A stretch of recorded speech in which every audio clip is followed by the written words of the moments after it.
Hey everyone, we're here with a new format. This meeting is a new way for us to connect with you in a different way than we did before. And we have two really cool guests, two of our most featured content creators on Angry Birds 2, BlueJimmie and Steven. So welcome. We have a lot of guests, so I would say we start with the intro. I'll start with me. I'm Lucas. I'm the Senior Community Manager on Angry Birds 2, and I will take my ball and just pass it to someone here. I'll pass it to Adam. Adam, who are you? All right. Hey all, my name is Adam. I am a senior producer on Angry Birds 2.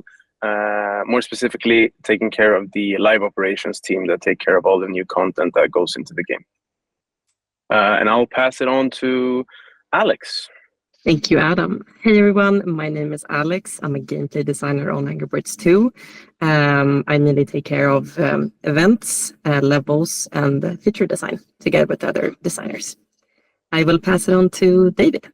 Hello. My name is David. I'm the game lead on Angry Birds 2. I'm going to pass it to Desiree. Yes, I'm Desiree.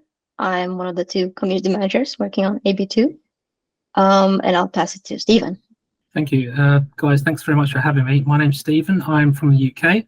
I'm a regular Angry Birds 2 player. I've been playing Angry Birds 2 since, I would say, early 2016, at which point I was very heavily involved in Angry Birds Epic before transitioning over to AB2. Joined the content creator program in 2021 when it was introduced. And I think I've been doing content on AB2 since 2018, thereabouts. And I'll pass over to Brandon.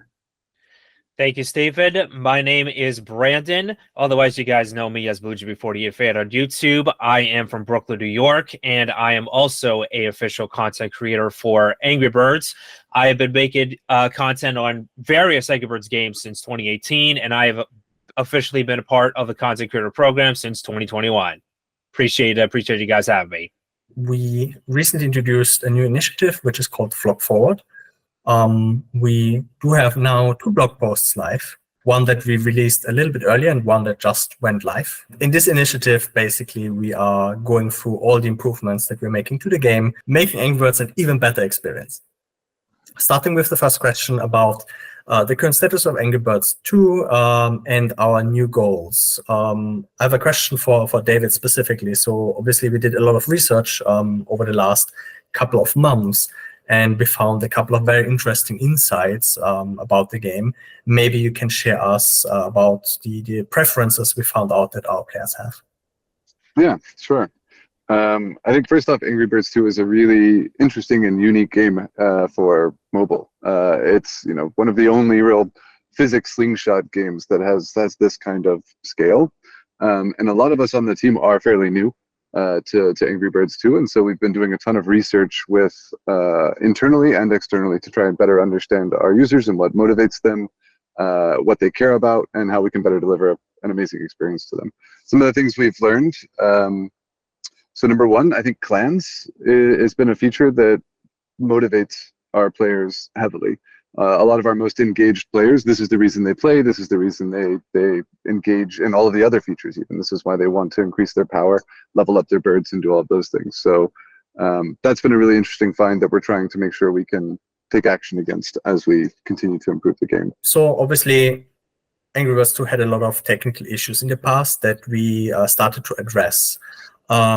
Maybe, David, you can talk us through how we did that, and then also maybe how we're shifting currently towards new ventures, basically. Yeah, absolutely. So first off, Angry Birds 2 is 9 years old, which is very old for a mobile game. And it's one that historically there wasn't a ton of investment put into the tech, what we call the tech stack of the game. So what this means is that whenever we make a small change somewhere in the game, it's other things will break in the game that aren't connected to it in any foreseeable way. So this means we have to be extremely careful with the work that we're doing, and we have to be very careful with the testing that we're doing.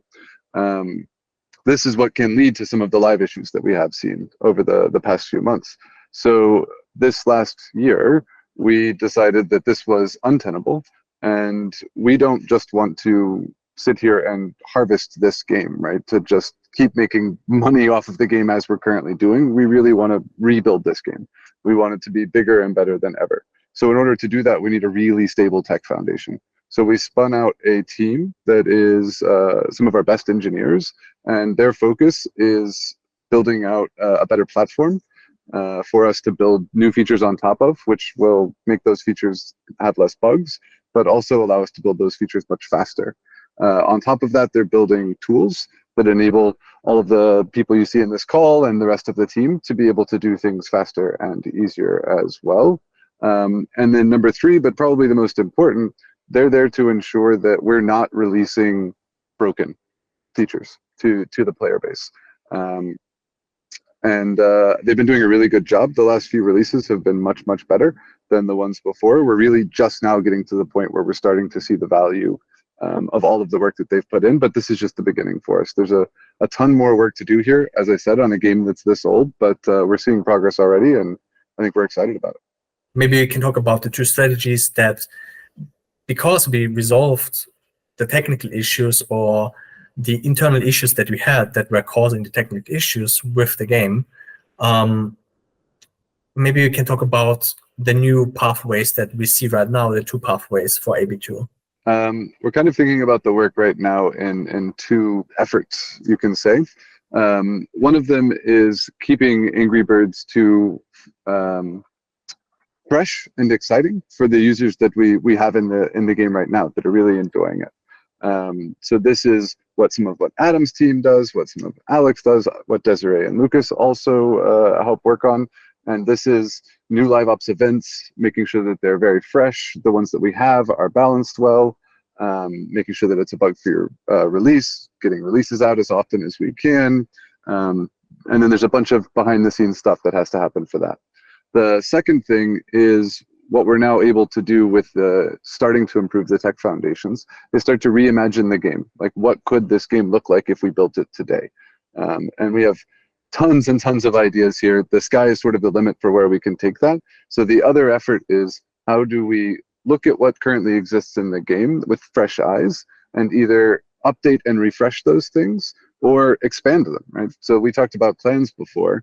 Clans works super, super well, but it could be bigger, it could be better, it could be more exciting, it could have unique rewards, there's a ton of stuff we could do there. So yeah, those are kind of the 2 efforts. Angry Birds 2 is a very unique game. We established that, but maybe like looking at other mobile games, for example, they are usually classified in a casual type of games or core type of games, which have more depth and social features and those kind of things.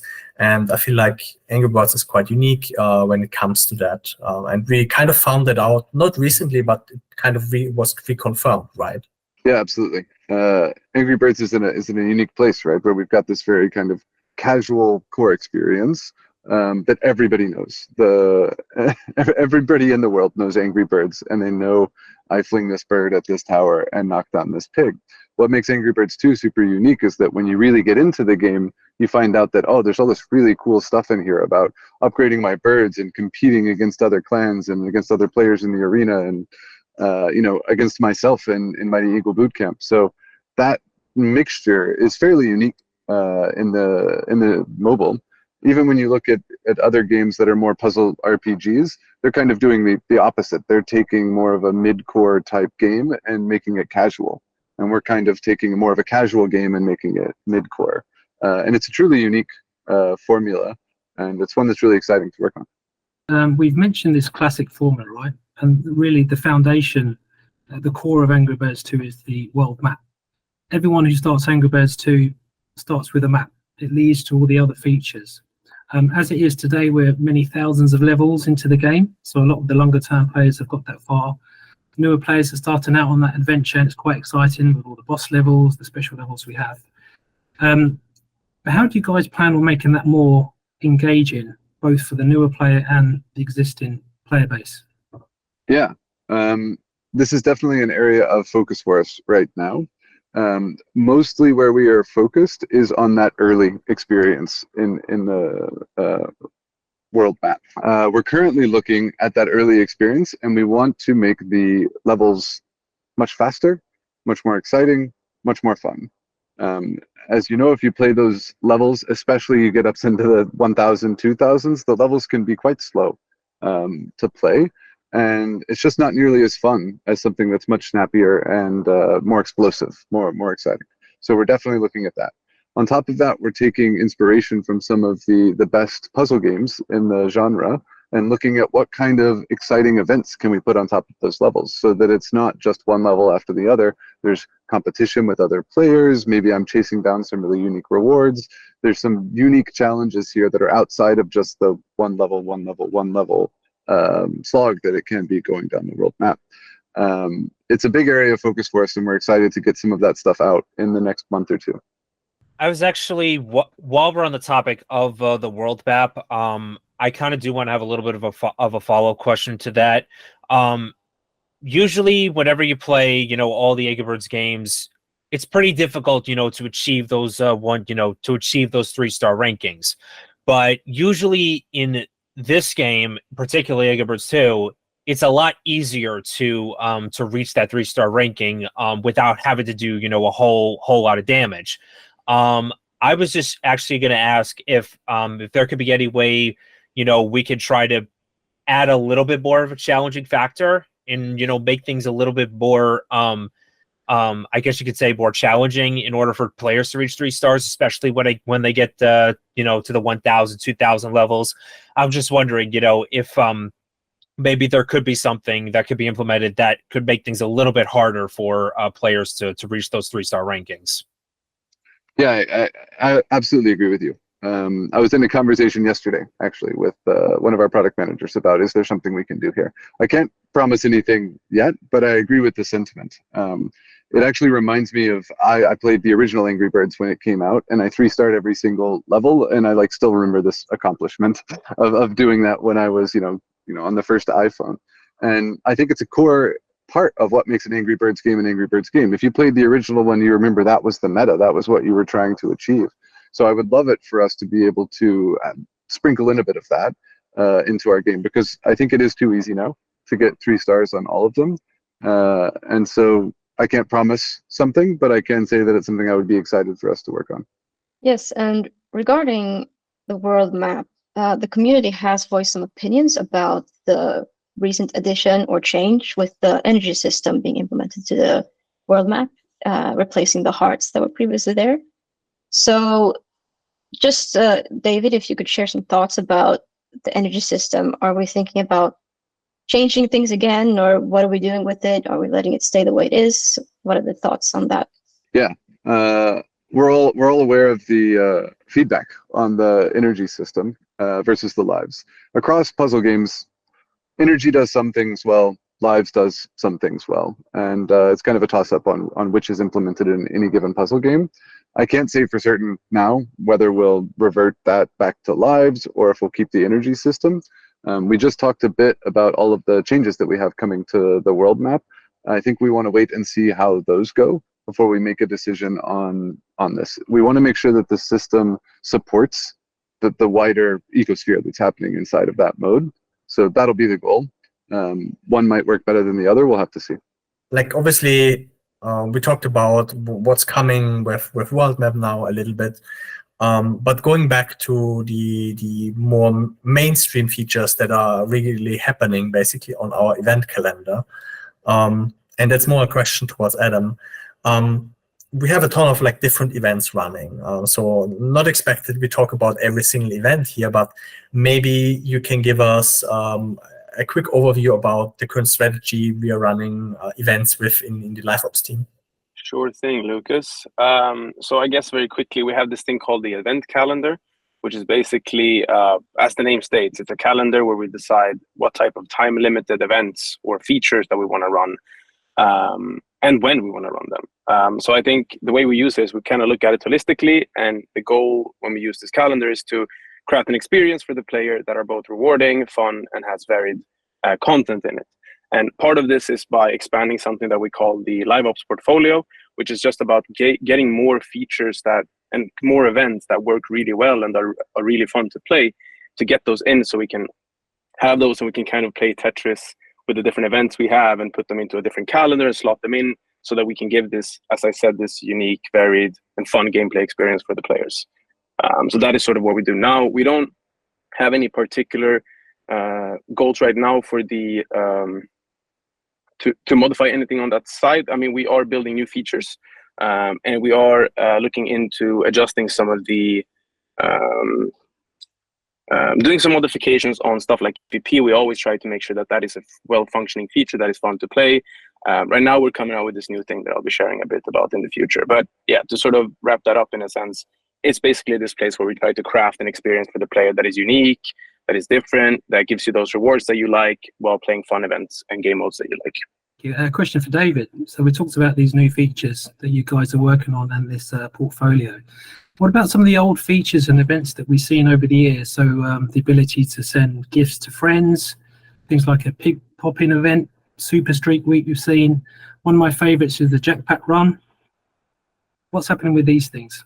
We love those features too, a lot of the time. As Adam said, it's about figuring out how all of these Tetris pieces fit in, and what's the best way to sort of deliver the experience we're looking to deliver to players. It's about every couple of weeks that somebody on the team brings up Jetpack Run and says, oh, if we tweak it in this little way, it could actually work on our current Liveops calendar. If we add this little thing to it, it could work on the Liveops calendar. And this is something we're super interested in doing. I think there's a lot of features in the game that, from our side, are mostly there, but they were missing that last like 20% that really made it work for us. So for us, we need to decide, is it worth jumping in and building something completely new? Or is it better to go look at something that's in this huge backlog that we have of things we're not running and do that last 20% and see if we can get them to work? So again, I can't make any promises on those specific ones and what we might do with them, but I can say that there are conversations here always about how can we potentially reuse these things that we've got in the games, that especially the ones like Jetpack Run that our players loved. Yes, so there's a new event coming, and of course we want to talk a little bit about that. So Adam, basically just start by please telling us what is the new event about. All right. Yes, I would love to. I'm super excited to talk about this. So yes, we're building a new event in the Liveops team, and this event is about, actually, if we just backtrack super quickly, David said in the beginning that we've been running a lot of surveys and user studies and stuff to get to know our players better and understand where, the pain points and the wins are in our game. And something we noticed was that this very specific thing that people was very excited about, this late game power, right? Crazy. People want to increase their power. They want to be the strongest for when they go into this like more light RPG element that David talked about earlier. And we had to think about how we could sort of cater to that thing while we built a new event. And we came up with this thing that we're not going to say the name of yet. We're still grinding our gears a bit to see how we can call that. But it's basically an event about farming and grinding for higher power later in the experience. And the way you do that is through certain ways. But in this feature, it's about feathers, where you will be climbing a castle and you'll be met with varied challenges throughout this castle run. And every level that you beat, those rewards, those feathers that you will get for that level will be stashed or sort of banked in a chest of sorts. So you're not getting the rewards. This is a bit different from certain events we've done in the past. When you beat a level, you don't get those rewards immediately, but they actually get sort of reserved for you. And as you climb up, those rewards get incrementally higher and higher. And if you get to the final level, you will actually get like a huge payout of feathers. The challenging part here, though, is that if you lose, you will fall all the way down and you would have to start over. And when that happens, you also lose out on those feathers you've been accumulating. We have this thing, right? In the game, certain events, certain features that we do, you will have this modified abilities on the on the birds that will give you a stronger ability. So if you're playing red, for instance, you have this shockwave, right? Sometimes we make that shockwave much stronger. Or actually, sometimes we throw you a curveball and we make it so that you have multiple shockwaves. And every time you tap, you can sort of sing out multiple shockwaves. So that's sort of the essence of the feature. And we'll have rule breaking applied to some of the birds that you'll be playing with. So you'll be basically met with a screen where you're going to have a selection of birds. For this first time, I think we're running 4 birds, but that's something we can change in the future. And as you select a bird, that is the bird you're farming feathers for. and you're going into your separate adventure with its own sort of crafted amount of levels for that bird.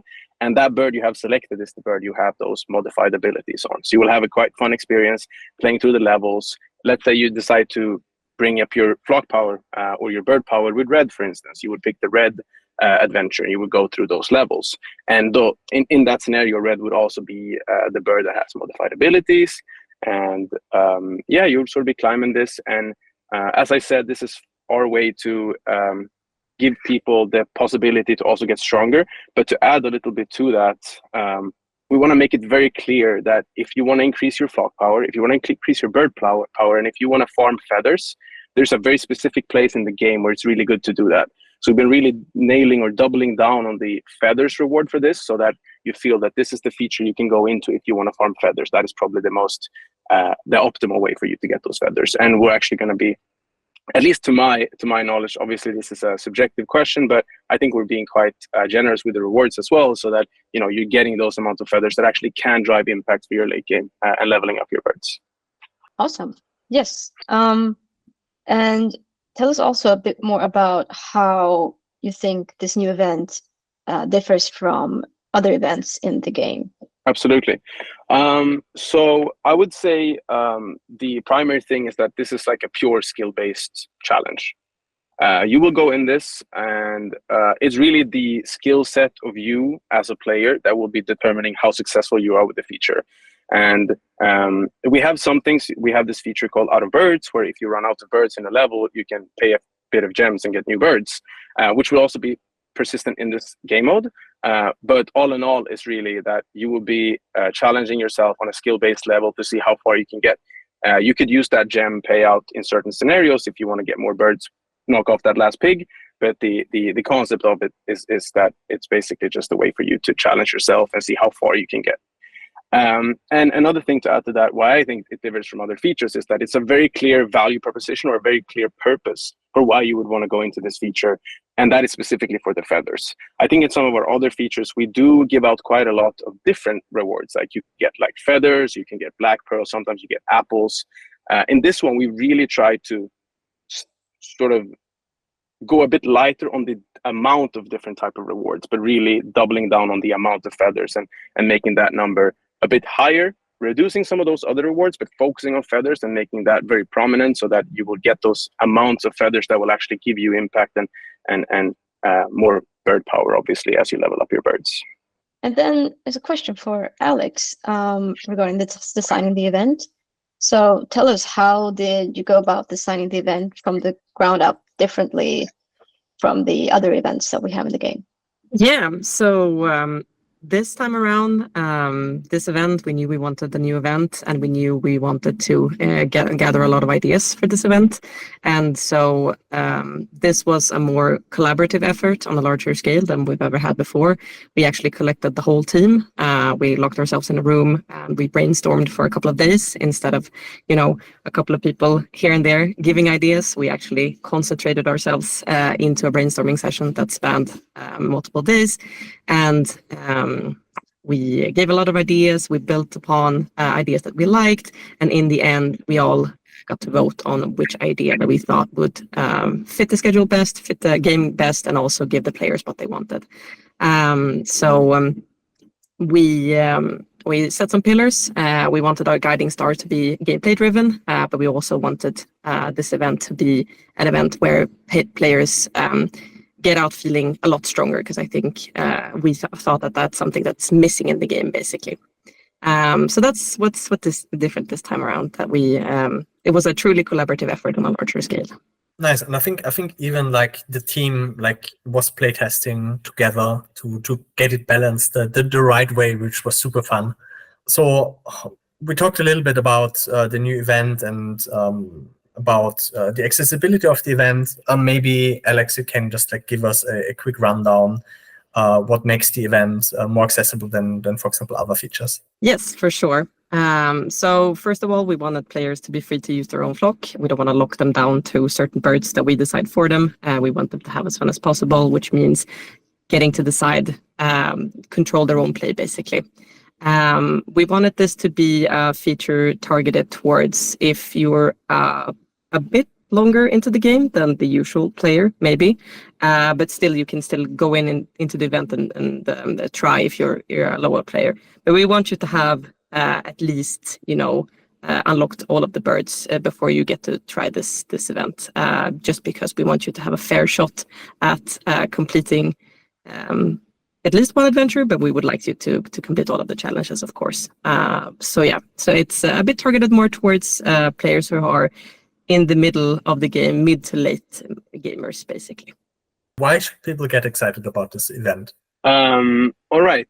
So not to sound too much like a broken record, but is really this value proposition of this is the feature you would go into to farm feathers. And I think it's going to be quite clear to the player that once this event is running, this is the most optimal way to get feathers. And we're really focusing on feathers so that you feel like there's a clear purpose, right? That I need to go to this feature or this place to get this reward. I would say that's one thing. But then maybe something extra is, right? Everyone is going to have the same experience here. There's going to be the same amount of levels. And I think this can be an actually really cool thing to play this event and compare with your friends, your allies, whatever, your clan members, and see, who got furthest. Did I manage to get all 4 chapters or all 4 adventures? Did I manage to go through all those birds? Did I fail on some level? Did I had to use the out of birds pop-up at some point? Or did I sort of wipe this myself? So I think it's going to be an interesting way of comparing with your friends and allies to see who is the best player, I guess. Yeah, the way I'm viewing this this whole thing is that pretty much the Blue's tallest tower and Egbert's friends, it basically walks so that this whole new event can run. I mean, I've seen you guys have put so much effort into this whole thing. I've been here, like I said, all the play testing that's been done, it's very, very positive. I really do wish nothing but the best for this brand new event, and I really hope the fan reception will be much more positive as well. Appreciate that, Jimmy. Thank you so much for the kind words. One of the recent changes we've seen to our flock is the rework of 𝗙𝗹's ability. So why did this happen, and what kind of impact have you seen this have? It's been a long time coming, actually. As you all know, not all birds are created equally in Angry Birds 2. Some are less fun to play with, some are more fun to play with. And we've noticed that, we've seen that gap for a very long time, and we sort of wanted to bridge that gap between the best birds in the game and some of the worst birds, or the worser birds in the game. And we thought, we obviously looked at data, we obviously looked at player sentiment, and we saw that 𝗙𝗹 was the bird that stood out the most. So we thought that would be a great bird to start with, just to see if this would be something that players find worthy, a rework basically. And we wanted to see if reworking this bird would make players add 𝗙𝗹 to their flock again. And we also wanted birds to be more equal in power, and birds should feel similar to play with in sense of funness. So we've also looked at the data, and it's had a big impact, overwhelmingly positive, I would say. More players use 𝗙𝗹 in their flock today. So we hope that it's been a positive change. If this continues to be a positive change, if players voice their opinions in a positive manner, we hope to continue reworking birds in the same fashion that we've done with 𝗙𝗹. So yeah, it's exciting. Another thing we've been working on recently is Treasure Pass. So David, if you could please go through the changes that we made recently to Treasure Pass and discuss them. What are your thoughts on these updates we've been making to Treasure Pass? First off, 𝗙𝗹 is my new favorite. All my rainbow feathers go to 𝗙𝗹 now. Love 𝗙𝗹. Alex and the team did a great job with that one. Treasure Pass. So there's been a lot of changes to the Treasure Pass since we released it. I probably won't go through every single one, but I can say that since we released it, we've had a couple of focuses. First is we want to increase the value for players. So when we first released it, the percentage of players that were able to complete it wasn't where we wanted it to be. The level of rewards that players were getting for doing all of the quests wasn't where we wanted it to be. And so in subsequent seasons, we worked pretty hard to try and increase that value proposition for players. And this is visible with things like the 60 gems for completing all of your daily quests. We've added hats to the season pass, and not just hats, but 2-star hats to the season pass. We've added passive rewards if you purchase the premium. My favorite is the aiming line that you can see, but on top of that, there's a bonus to plus birds at the end of the level there. The second area that we've been trying to improve is on what we call UX. So this is just how discoverable and easy the feature is to engage with. As we talked about before, Angry Birds 2 is a 9-year-old game. There's a lot of different features in the game. It's a lot of elements in the UI that we have to work around when we're adding something new to the game. So because of some of these limitations, the Season Pass feature ends up being a bit hidden, and then some of the UI is a little difficult to read or engage with. And so we've been trying to push forward improvements to that so that players get these challenges and rewards surfaced to them better so that they can engage with it more easily. So some of this might be the quests visible on the home screen. It might be just improving the font size. It might be any number of things there. And we're still actively working on improvements in that area.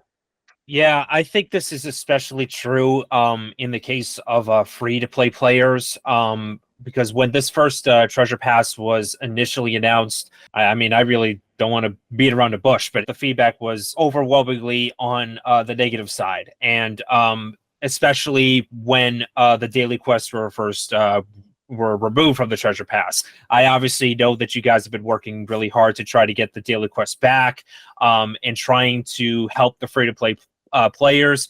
I just yeah, I mean, with all these new changes, I'm guessing maybe it was just hidden. The daily quests are just hidden in the Treasure Pass, and maybe that's why maybe, you know, free-to-play players have been, you know, it's been a little bit harder for them to, you know, find it and try to, you know, track it down and do all that they have to do in order to, you know, to complete their daily challenges and whatnot. So I was just gonna ask if, like, yeah, like you said, if there's going to be any way to make that just a little bit easier in order for those players to, you know, complete their daily challenges. Yeah, absolutely. That's where we've been focused since it came out. The old daily quests was a feature that worked well for a lot of users, and they really enjoyed the rewards that they got from daily quests. When we first did the Season Pass, the idea was we were still going to give players a ton of rewards. We were going to give them in a different way. And that didn't go over as well as we had hoped that it would, to be blunt. So since then, we've been looking to increase those other rewards, but also bring back some of the ones that players cared about the most. We've talked about a lot of user surveys, a lot of talking to our players, a lot of work from our community teams and our player support teams, and players cared about gems. That was the number one thing that came out of it. This is what players wanted out of the rewards in the game. And it was the thing that they weren't getting enough of out of the new Season Pass. So this is why we've made the recent change where you're now getting gems for completing all of your daily quests. This is bringing it back to similar levels to what it used to be like with the old daily quest system. On top of that, though, you now get all of the rewards along the path of the Season Pass. And even the premium track is several orders of magnitude more value than the actual cost. So we really want to make sure that this is sort of a no-brainer experience for players. If you really like Angry Birds 2 and you like playing this game, this is a feature that if you engage with, it will pay you back dividends. So that's been the goal, and I think we've made a lot of really good strides there. But as I said before, we're not done. There's more stuff coming out in the next month or two that we think will make that both reward and engaging user experience even better. Yeah, like you said about the gems. I mean, it's such an essential element to the game, especially when it comes down to, you know, all the hat sets that are you know, the new hat sets that come into the game every couple of weeks or so. And it's that, like I said, gems are especially important when it comes to the Tower of Fortune. We talked previously about clans and matchmaking and those kind of things that are coming soon to the game. We also dabbled into why clans are so important. And obviously, clans are a social feature. And as we established Angry Birds 2 is not only a casual game, so it's really about the social experience that you have in your clan, connecting with your clan members, and creating friendships, basically, with them, and really working together for a common goal, which is what kind of sparked a new light on clans and a new direction on clans that we're taking now. So maybe, obviously, one of the things that we already talked about is the matchmaking changes we want to make. And matchmaking, especially obviously in a social feature, is really, really important. So maybe, David, you can just give us a rundown of the thoughts here and what changes we are roughly making. Yeah, sure. As we said before, yeah, clans is super important to our players. And as Lucas just said, matchmaking is critical to your experience there. One of the top complaints, I would say, we get from our most dedicated players is unfair matchmaking. The truth is that the system is actually quite simple.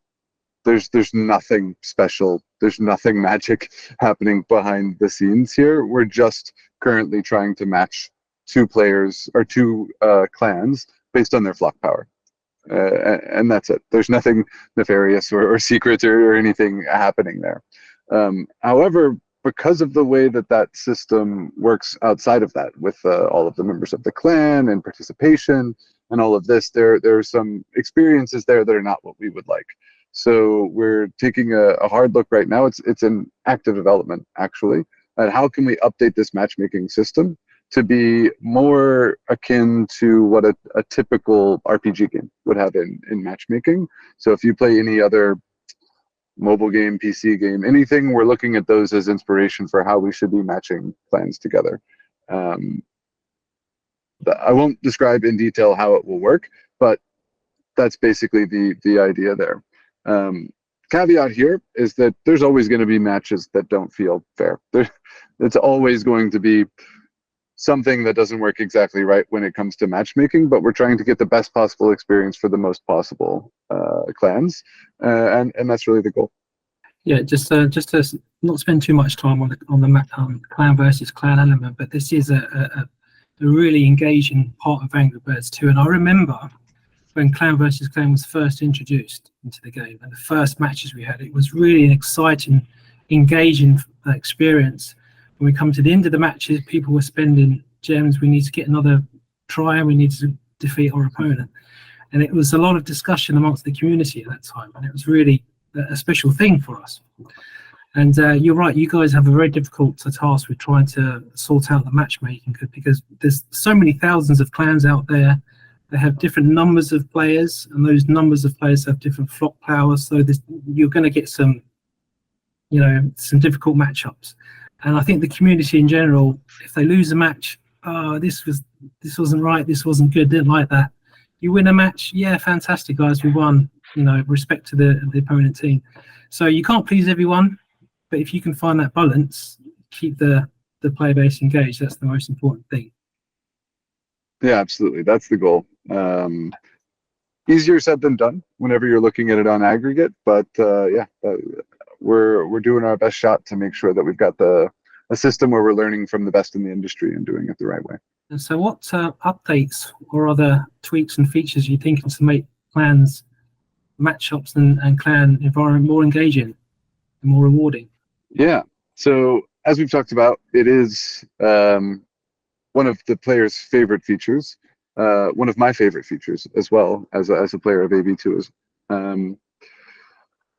I cannot say for certain any exact thing that we're looking at right now, because we're still in the design phase with a lot of this stuff. But what we do know is that the current implementation of clan battles is what we would call an MVP. It is a pretty bare bones implementation of what could be a really cool, feature-rich part of the game. So we have a design team, product team. They're all looking at this feature and trying to see what can we do to drive really meaningful social engagement, really exciting competitions between the clans, something that's a bit unique, maybe, clan battle to battle. Some way that I can have more of an impact on a battle other than just playing my one attempt for my high score. So these are some of the areas that we're looking into.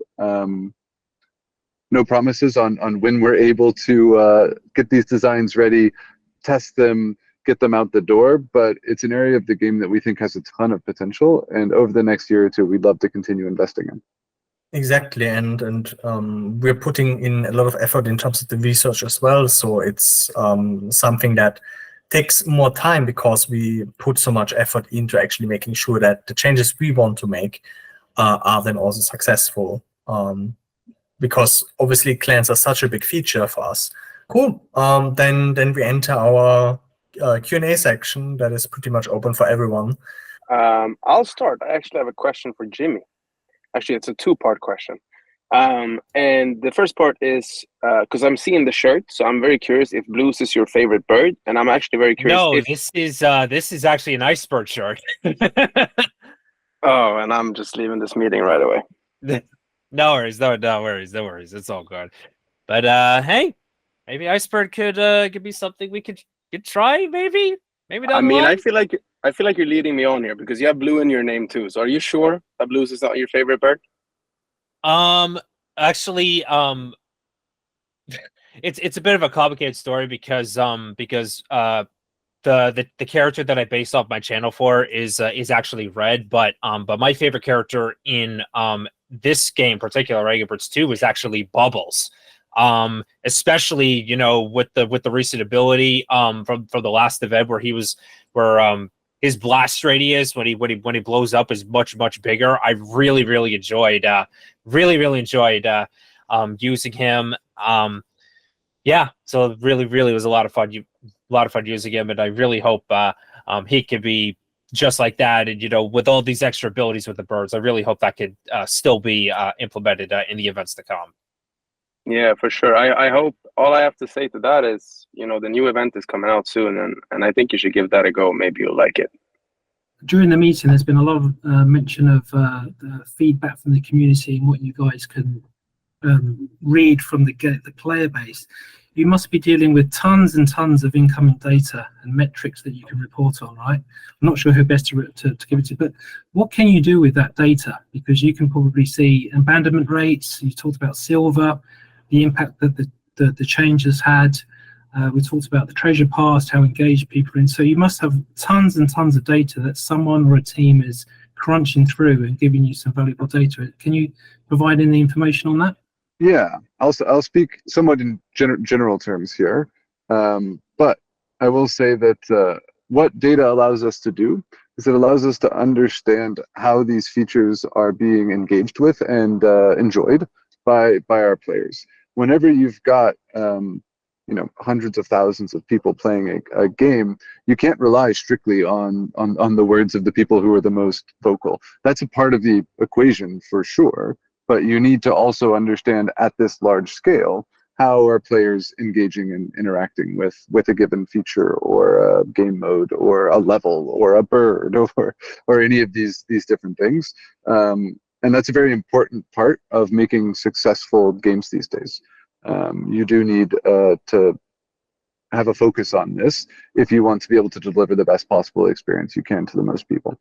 I have a question. What is y'all's favorite feature in the game? Man, there's so much though. Like there's so many options to choose from. Like it's really hard to tell like which one exactly is my favorite because there's obviously you have the world map. But I know I've been seeing a lot of players been asking for what's going to happen with.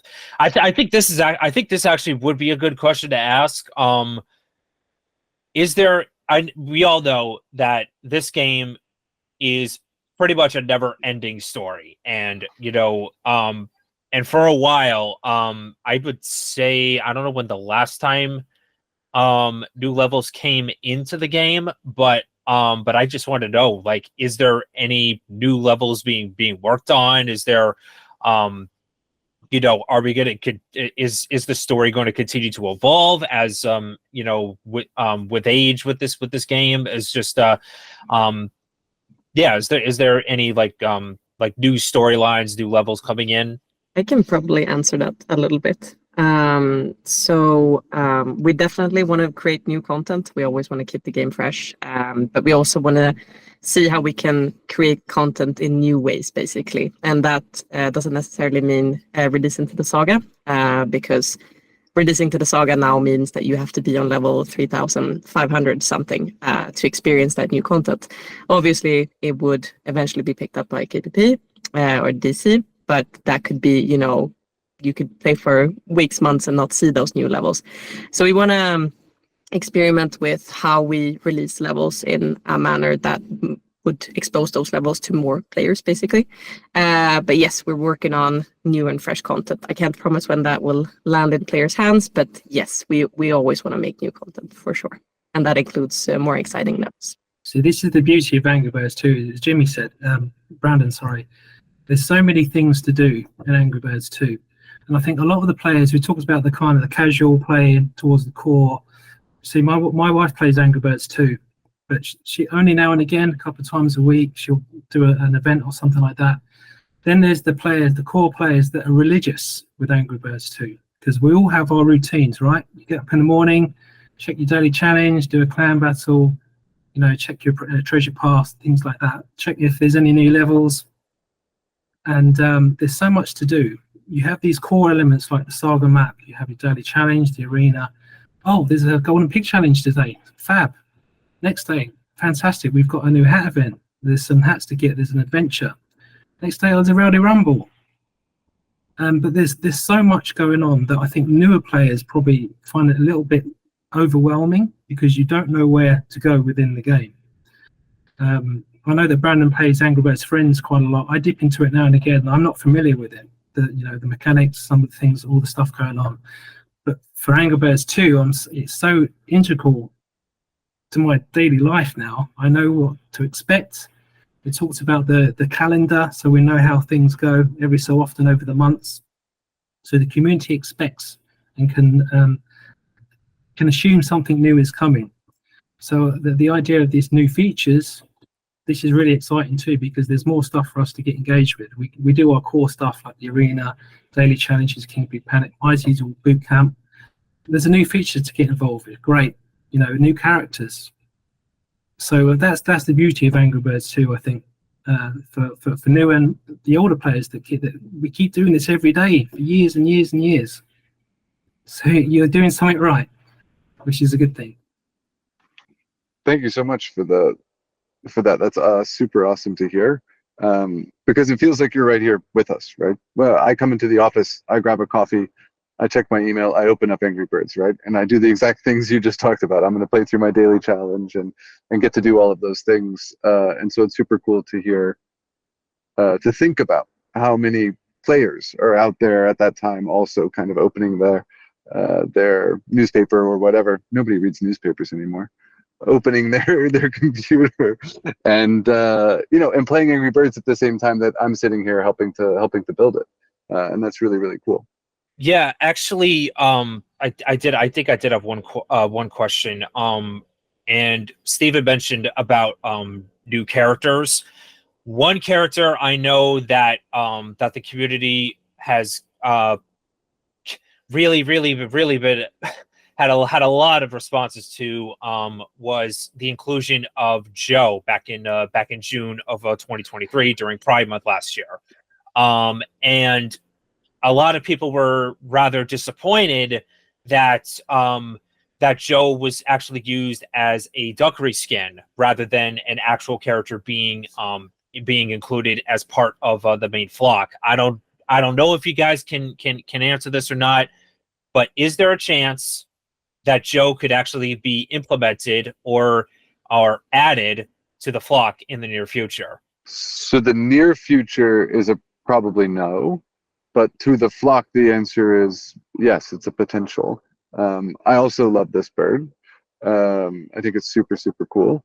Adding a new bird to the game is an extremely big and complicated task. As we've talked about with the tech that we're working with, it's not a couple of weeks of work in order to get this working. That's just the tech side. On top of that, we've got to balance all of the levels and all of this. As you guys know, you've been playing the game for a long time. The addition of melody was a really big thing. Also one of my favorite birds. But it took the team a long time and a lot of effort to get it implemented. I would love the ability for us to keep adding new birds to the game. We're just not in a place right now where that's something that we can bite off because of all of the work we're doing foundationally to try and set the game up for the future. But in an ideal state, a couple of time units from now, we will be able to really do some cool things like that. Yeah, you've got.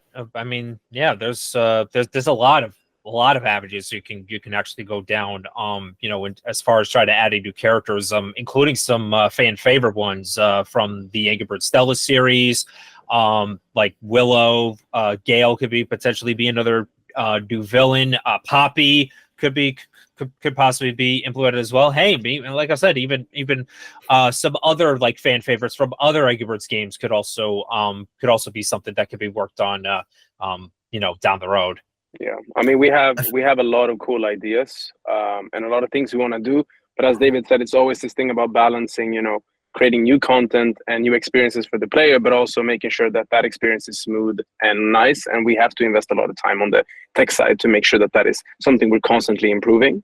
That's why, dealing with a live game like this, sometimes it means that we're releasing something and maybe it's not, being met by the players in the way we were hoping it to.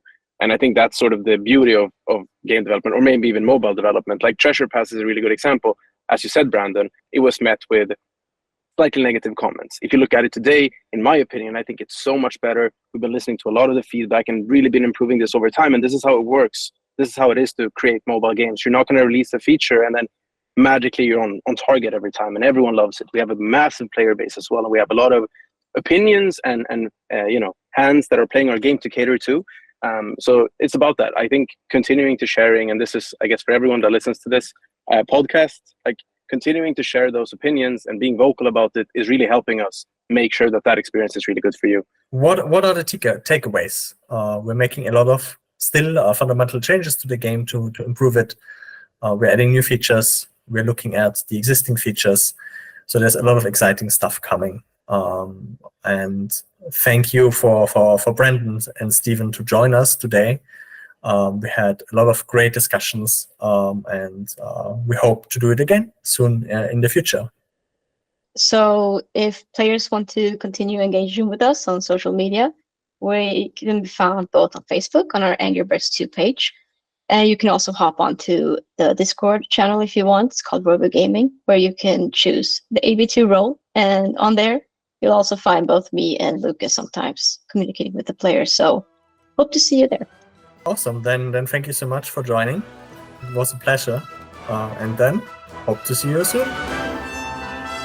Bye-bye.